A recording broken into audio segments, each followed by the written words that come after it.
بسم اللہ الرحمن الرحیم۔ سورۃ التوبہ آیت نمبر 36 کے اندر اللہ تعالیٰ نے اس بات کا تذکرہ فرمایا کہ جس دن سے آسمان اور زمین بنے ہیں اللہ کے ہاں مہینوں کی تعداد 12 ہے،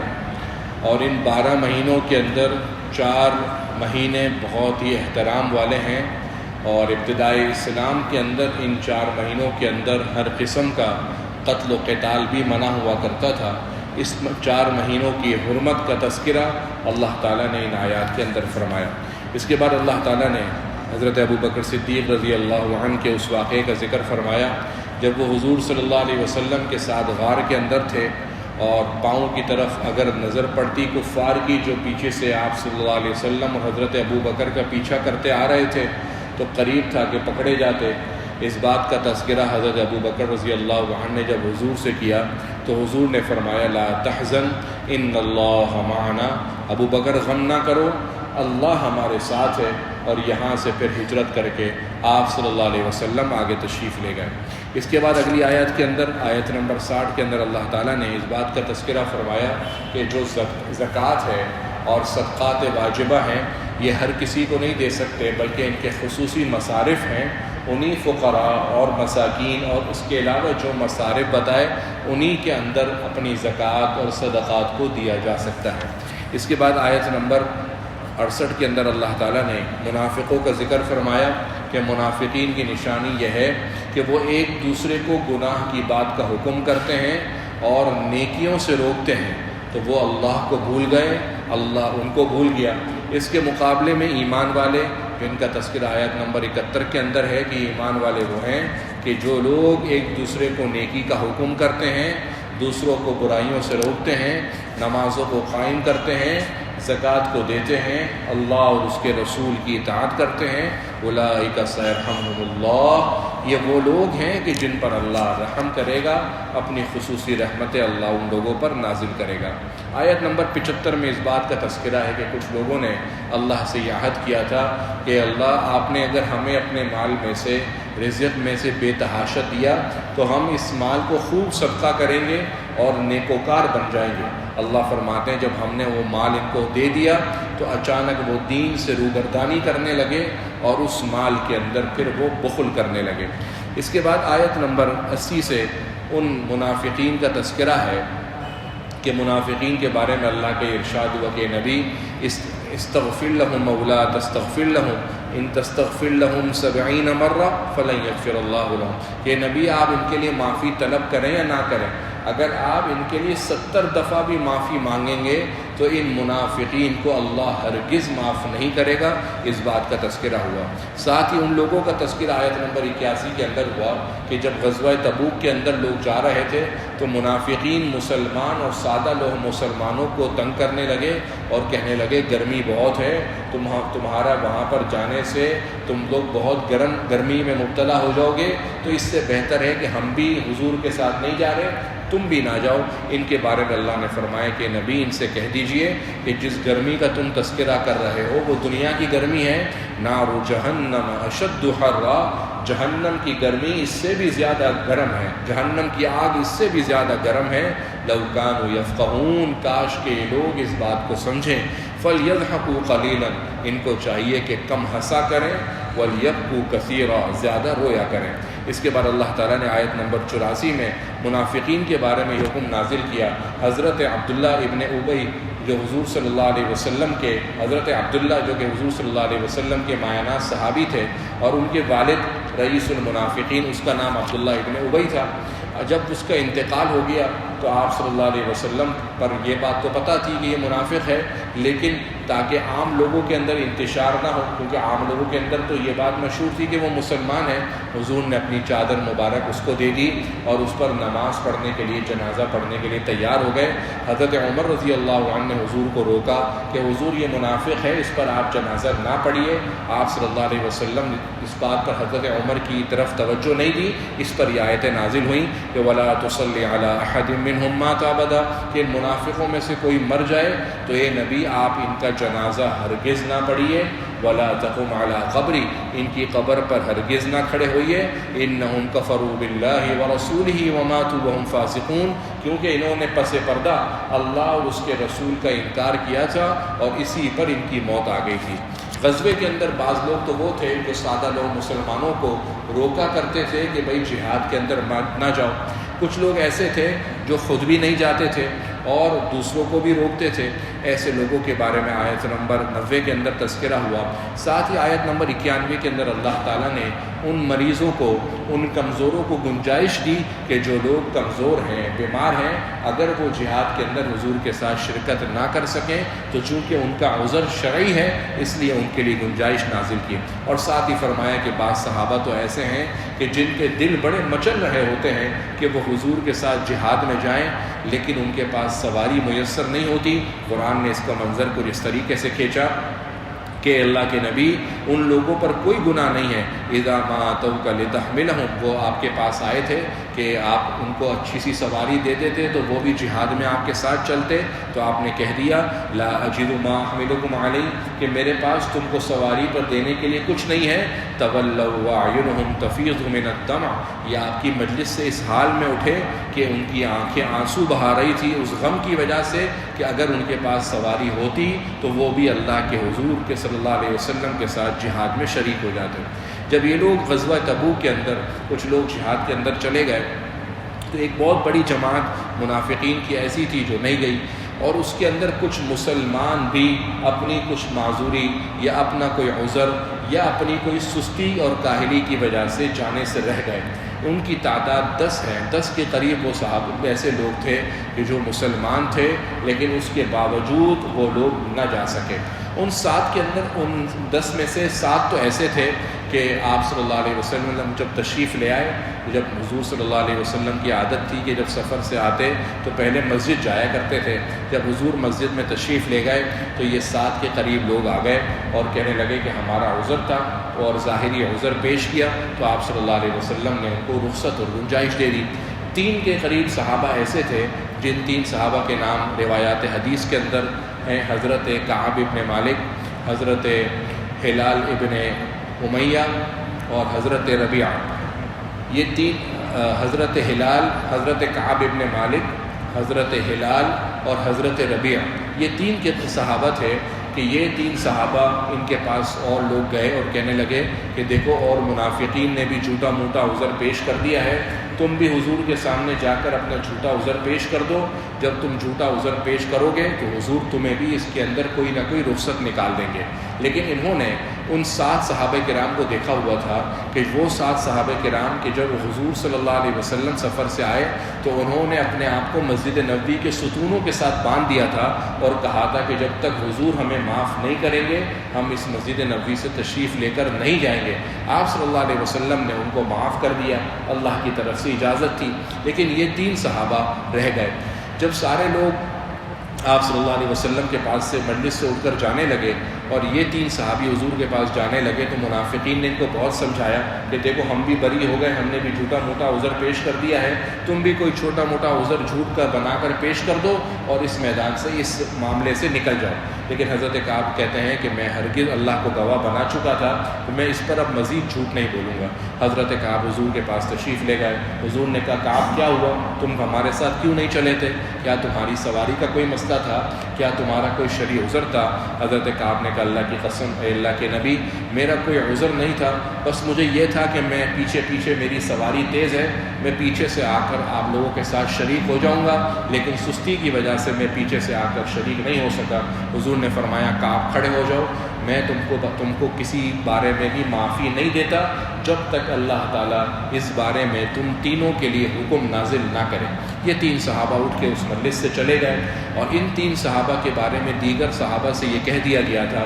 کہ ان کے ساتھ ہر قسم کا معاشرتی بائیکاٹ کیا جائے، ان سے نہ سلام کیا جائے نہ ان سے دعا کی جائے، حتیٰ کہ حضرت کعب کہتے ہیں کہ میں اپنے قریب ترین دوست حضرت قتادہ جو میرے چچا زاد بھائی تھے ان کے پاس میں کسی معاملے کے اندر مشورے کرنے کے لیے گیا اور میں نے ان سے کہا السلام علیکم، تو قتادہ جو مجھے سب سے زیادہ میرا محبوب دوست تھا، میرا چچا زاد بھائی تھا، اس نے بھی مجھے جواب دینا مناسب نہیں سمجھا اور کہا اللہ کے نبی کی طرف سے منع ہے، میں تم سے بات نہیں کر سکتا۔ ابھی تو 40 دن گزرے تھے کہ 40 دن گزرنے کے بعد ایک اور حکم نازل ہوا کہ ان تینوں صحابہ کی بیویوں کو حکم دیا گیا کہ وہ اپنے شوہروں سے جدائی کی اختیار کریں، اور جو قاصد اس بات کی خبر لے کر آیا تھا حضرت کعب نے اس سے پوچھا کہ کیا میں اپنی بیوی کو طلاق دے دوں؟ تو اس نے کہا نہیں، طلاق تو نہ دو لیکن جدائی کی اختیار کرو۔ حضرت کعب نے اپنی بیوی سے کہا تم اپنے میکے چلی جاؤ، مجھے اللہ کے رسول صلی اللہ علیہ وسلم نے اپنے ساتھ تمہیں رکھنے کا منع فرما دیا ہے، چنانچہ وہ یہاں سے تشریف لے گئی۔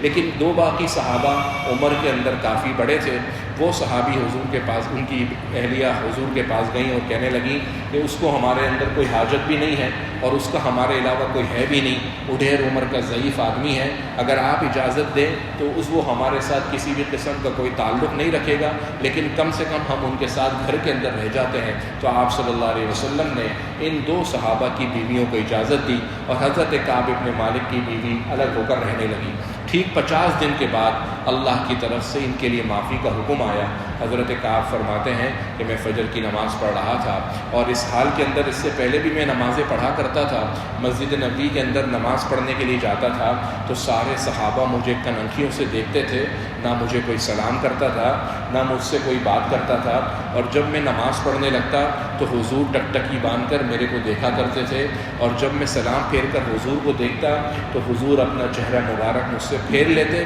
کیونکہ ان کو اللہ کی طرف سے حکم تھا۔ ٹھیک 50 دن گزر جانے کے بعد اللہ کی طرف سے ان لوگوں کے لیے بشارت نازل ہوئی کہ اللہ تعالیٰ نے ان کو معاف کر دیا ہے۔ حضرت کعب اٹھ کر آپ صلی اللہ علیہ وسلم کے پاس گئے۔ مسجد نبوی کے اندر جشن کا سما تھا کہ 3 صحابہ کی توبہ اللہ کے اس قرآن کے اندر سورۃ التوبہ کے اندر نازل ہوئی تھی۔ تمام صحابہ نے حضرت کعب رضی اللہ عنہ کو مبارکباد دی۔ حضرت کعب حضور کے پاس گئے، حضور نے گلے لگایا اور پھر حضرت کعب نے حضور سے کہا کہ میں اپنا سارا مال اللہ کی راہ میں دینا چاہتا ہوں، کیا کروں؟ حضور صلی اللہ علیہ وسلم نے کہا نہیں، ایسی کوئی بات نہیں ہے، تھوڑا مال اللہ کی راہ میں دے دو، باقی اپنے لیے خرچ کرو۔ سورۃ توبہ کی آخری تمام آیتوں کے اندر اسی بات کا حکم ہے کہ وہ جو 3 صحابہ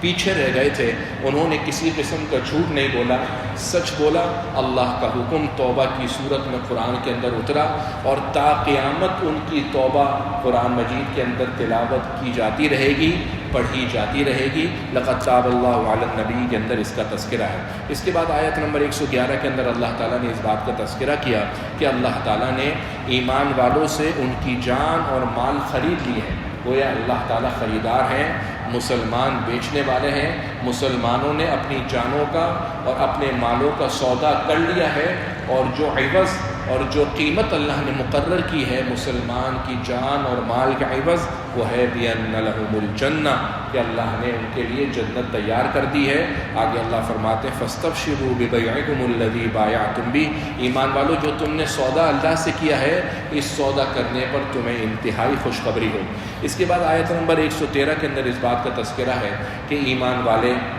یا کسی بھی نبی کے لیے جائز نہیں ہے کہ وہ کسی بھی کافر اور مشرک کے لیے استغفار کرے۔ حضرت ابراہیم علیہ السلام نے جو اپنے والد کے لیے گناہوں کی معافی مانگی تھی، وہ اس وقت تک حضرت ابراہیم کو یہ حکم پتہ نہیں تھا۔ قرآن کہتا ہے کہ وما کان استغفار فلما تبین له انه عدو للہ، جب حضرت ابراہیم کو پتہ لگ گیا کہ میرا باپ اللہ کا دشمن ہے اور اب وہ ہدایت کے اوپر نہیں مرے گا، تو حضرت ابراہیم علیہ السلام نے اس کے لیے استغفار کرنا چھوڑ دیا۔ لہذا کسی بھی نبی، کسی بھی ایمان والے کے لیے جائز نہیں ہے کہ وہ کسی کافر کے لیے اللہ تعالیٰ سے دعائے مغفرت کرے۔ اگر وہ مر جاتا ہے تو اس کے لیے کسی قسم کی دعا کرنا پھر جائز نہیں ہے۔ آخری آیت کے اندر اللہ تعالیٰ نے حضور کی تڑپ کا تذکرہ کیا کہ کس طریقے سے حضور ایمان والوں کے لیے تڑپ رکھتے ہیں، ان کے لیے ہدایت کی، اور اپنے دل میں ان کے لیے نرم گوشہ رکھتے ہیں اور مہربانی رکھتے ہیں۔ آخر کے اندر یہ دعا ہے حسبی اللہ لا الہ الا ہو علیہ توکلت وہو رب العرش العظیم، کہ نبی اگر پھر بھی یہ لوگ آپ کی بات نہیں مانتے تو آپ کہہ دیجئے کہ میرے لیے اللہ ہی کافی ہے، اللہ کے سوا کوئی معبود نہیں، اسی اللہ پر میں نے بھروسہ کیا اور وہ اللہ بڑے عرش کا مالک ہے۔ آپ صلی اللہ علیہ وسلم کی روایت ہے کہ حضور نے فرمایا جو شخص صبح اور شام یہ دعا پڑھ لیتا ہے، حسبی اللہ لا الہ الا ہو علیہ توکلت وہو رب العرش العظیم، صبح اور شام 7 دفعہ پڑھتا ہے تو اللہ تعالیٰ اس کو دنیا کے ہر قسم کے غم اور ہر قسم کی فکروں سے بے نیاز کر دیں گے۔ سورہ یونس کے اندر اللہ تعالیٰ نے شروع کی آیتوں کے اندر اپنی توحید کا تذکرہ کیا اور اس بات کا تذکرہ کہ آسمانوں اور زمین کو اللہ تعالیٰ نے 6 دنوں کے اندر بنایا، اور اس بات کا تذکرہ کہ اللہ وہ ذات ہے جس نے سورج کو روشنی دی، چاند کو نور عطا کیا۔ سورج اور چاند دونوں کو ہی اللہ نے روشنی دی ہے، لیکن سورج کی روشنی کو ضیاء کہا جاتا ہے اور چاند کی روشنی کو نور کہا جاتا ہے۔ دونوں کا مطلب تو روشنی ہی ہے، لیکن ضیاء اس روشنی کو کہتے ہیں کہ جس کی طرف انسانی آنکھ دیکھے تو دیکھ نہ سکے، اس کی آنکھ چن لیا جائے، اس کو عربی زبان میں ضیاء کہتے ہیں۔ اور جس روشنی کی طرف آدمی دیکھے اور دیکھتا ہی رہ جائے، اس کی آنکھوں کو کسی قسم کی کوئی تکلیف نہ ہو، جیسے چاند کی طرف دیکھنے میں ہوتی ہے، اس روشنی کو نور کہتے ہیں۔ اللہ فرماتے ہیں یہ سب اللہ تعالیٰ نے بنایا ہے، یہ دن اور رات کا آنا جانا یہ سب کچھ تمہارے لیے ہے۔ اس کے بعد اللہ تعالیٰ نے آیت نمبر 7 کے اندر فرمایا کہ جو لوگ آخرت کا یقین نہیں رکھتے اور دنیا ہی کے اندر اپنے اعمال پر راضی ہو جاتے ہیں اور اب اللہ کی نشانیوں سے غافل ہو جاتے ہیں، ایسے لوگوں کا ٹھکانہ پھر جہنم ہے۔ آیت نمبر 12 میں اللہ تعالیٰ انسانوں سے ایک شکوہ کر رہے ہیں، اور وہ شکوہ یہ ہے کہ وَإِذَا مَسَّ الْإِنسَانَ الضُّرُّ، کہ جب انسان کو کوئی مصیبت پہنچتی ہے، کوئی آزمائش ملتی ہے، اللہ فرماتے ہیں دعانا لجنبی او قاعدا او قائما، یہ ہمیں پہلو پر بھی پکارتا ہے، بیٹھے بیٹھے بھی ہمیں ہی پکارتا ہے، کھڑے کھڑے بھی ہمیں ہی پکارتا ہے۔ فلما کشفنا عنہ ضرا، لیکن ہم جیسے ہی اس سے اس بیماری کو، اس مصیبت کو دور کر دیتے ہیں، مر کأن لم يدعنا الى ضر مسا، وہ ایسے گزر جاتا ہے کہ جیسے کبھی اس نے مصیبت کو ہٹنے کا ہم سے تقاضا کیا ہی نہ تھا۔ یعنی مصیبت کے وقت خوب اللہ اللہ کرتا ہے، اور جب حالات عام نارمل ہو جاتے ہیں تو وہ اللہ کو بھول جاتا ہے۔ اس کا شکوہ اللہ تعالیٰ انسانوں سے فرما رہے ہیں۔ اس کے بعد اللہ تعالیٰ نے آیت نمبر 21 سے انسانوں کے بارے میں اس بات کا تذکرہ کیا کہ اے نبی ان سے کہہ دیجئے کہ تمہارا اللہ تمہارے لیے خوب ہر قسم کے معاملات کو تیار رکھ رہا ہے، اور جو ہمارے فرشتے ہیں تمہارے تمام اعمال کو لکھ رہے ہیں۔ ان رسولنا یکتبون ما تمکرون، ہمارے فرشتے جو تمہارے دائیں بائیں ہیں یہ تمہارے ہر قسم کے اعمال کو لکھ رہے ہیں۔ دنیا کی زندگی کی مثال کس طرح کی ہے یہ اللہ تعالیٰ نے بتایا۔ وہ لوگ جو دنیا کے اندر اچھے کام کرتے ہیں، قیامت کے دن اللہ ان کے چہروں کو ہنستا مسکراتا اور ہرا بھرا رکھیں گے، اور وہ لوگ جو اعمال صالحہ نہیں کرتے، ایسے لوگوں کے چہروں پر قرآن کہتا ہے کہ قیامت کے دن ایک قسم کی ذلت ان لوگوں کے اوپر چھائی بھی ہوگی۔ اس کے بعد اللہ تعالیٰ نے اس بات کا تذکرہ کیا کہ دنیا کے اندر تو ہر قسم کی گنجائش ہے، لیکن جب موت کا وقت آئے گا تو اس وقت جزا فضا کرنا، کسی قسم کا واویلا کرنا کچھ کام نہیں آئے گا۔ اذا جاء اجلهم لا يستاخرون ساعة ولا يستقدمون، کہ جب وہ مدت کا وقت پورا ہو جائے گا پھر نہ ایک گھڑی پیچھے ہوگی نہ ایک گھڑی آگے ہوگی۔ آیت نمبر 61 کے اندر اللہ تعالیٰ نے اس بات کا تذکرہ فرمایا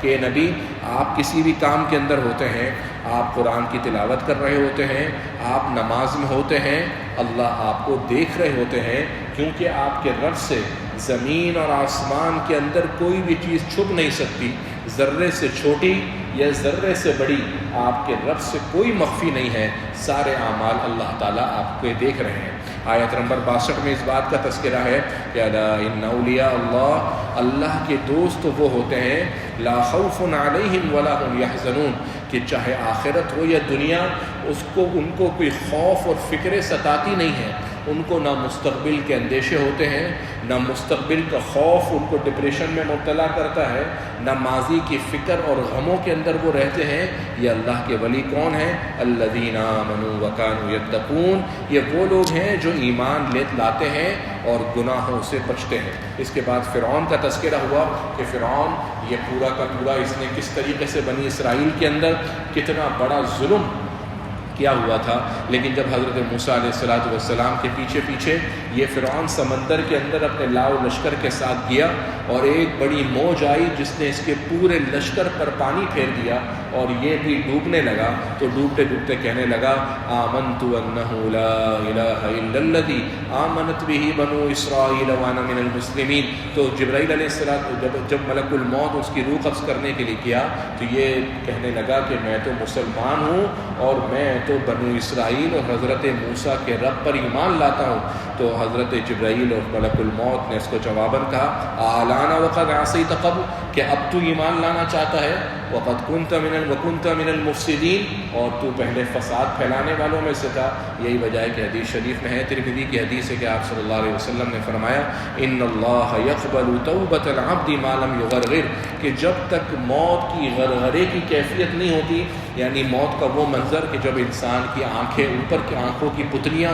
اوپر کی طرف چلی جاتی ہیں اور روح نکلنے لگتی ہے، اس وقت اس کی توبہ قبول ہونے کا دروازہ بند ہو جاتا ہے۔ اس سے پہلے اگر وہ توبہ کرنا چاہے تو اس کے لیے دروازے کھلے ہیں۔ اللہ نے فرمایا فَالْيَوْمَ نُنَجِّيكَ بِبَدَنِكَ، فرعون کے جو جسم ہے اس کو ہم نجات دیں گے، اس کو ہر قسم کی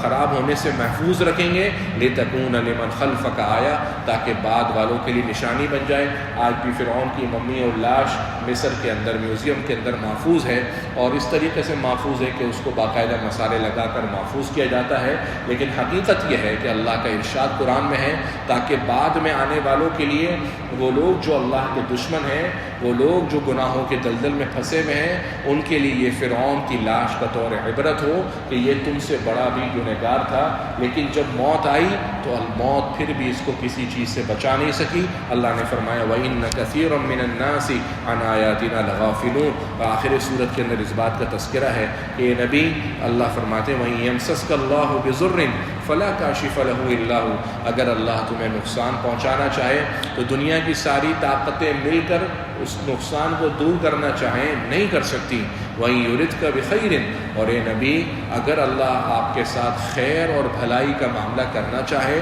فَلَا رَادَّ لِفَضْلِهِ، تو اس خیر اور بھلائی کو کوئی اس دنیا کی ساری طاقتیں مل کر بھی ٹال نہیں سکتی۔ آخر صورت کے اندر اس بات کا حکم ہے کہ اے نبی وَاتَّبِعْ مَا يُوحَىٰ إِلَيْكَ، جو بھی وحی آپ پر آئی جا رہی ہے آپ اس کی پیروی کیجئے، اور دنیا کے اندر جو مصیبتیں، دنیا کی جو آزمائشیں آپ پر آ رہی ہیں یہ تو دنیا کی زندگی کا حصہ ہے۔ وَاصْبِرْ حَتَّىٰ يَحْكُمَ اللَّهُ بَيْنَنَا، اس پر آپ صبر کیجئے، وَهُوَ خَيْرُ الْحَاكِمِينَ، اللہ تعالیٰ بہترین فیصلہ کرنے والا ہے۔ الحمدللہ رب العالمین،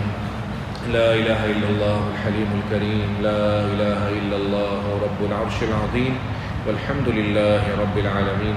اللہم صل علی سیدنا محمد عبدک ورسولک، وصل علی المؤمنین والمؤمنات والمسلمین والمسلمات الاحیاء منهم والاموات، انک علی کل شیء قدیر مجیب الدعوات۔ ربنا ظلمنا انفسنا وان لم تغفر لنا وترحمنا لنكونن من الخاسرین۔